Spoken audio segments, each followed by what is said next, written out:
عشق والے ہیں، توحید والے ہیں اور عشق والے ہیں۔ شیطان آیا، شیطان آ کے کہتا ہے خود جنید یا اللہ پڑھ رہا ہے، تجھے کہہ رہا ہے یا جنید، وہ اللہ جو جنید کی سنتا ہے تیری کیوں نہیں سنے گا؟ جو جنید کو دریا پار کرا سکتا ہے تجھے کیوں نہیں کرائے گا؟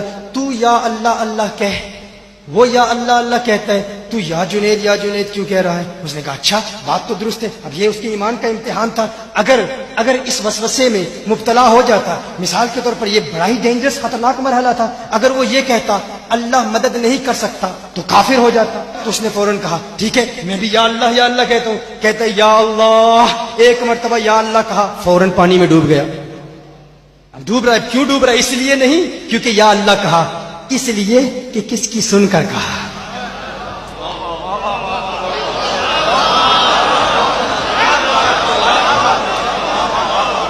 مجھے پہلی مرتبہ کہنے کا مزہ لینے لیجیے، پھر دوسری مرتبہ کہوں گا کس کی سن کر کہا، کس کی سن کر کہا۔ بڑے شیطان گلیوں میں پھر رہے ہیں، اللہ تبلیغ عبادت تقوی پرہیزگاری، ہم کہتے ہیں بلاتے تو اللہ کی طرف ہیں، ارے یہ نہ دیکھو کس کی طرف بلاتے ہیں، یہ دیکھو بلانے والا کون ہے، بلانے والا کون ہے۔ اگر گستاخ ہے تو برباد کر دے گا۔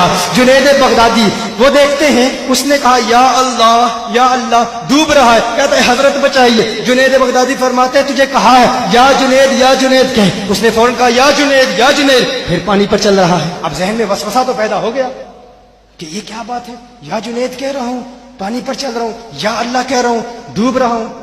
اب سوال تو کرنا چاہتا ہے، اعتراض تو کرنا چاہ رہا ہے، لیکن اب مرتا کیا نہ کرتا۔ اس نے کہا اب بچایا جا رہا ہے جنید کے نام پر، تو پہلے پانی کراس کر لوں، پھر بعد میں اپنے فتوے دے لوں گا۔ جہان بچانے کے لیے یا جنید پڑھتا دریا عبور کر لیا۔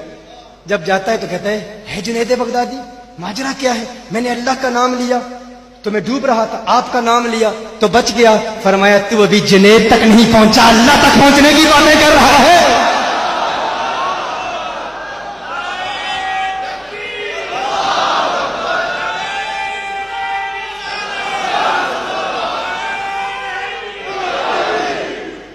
یہ اولیاء اللہ کا مقام ہے، پانی سے بھی زیادہ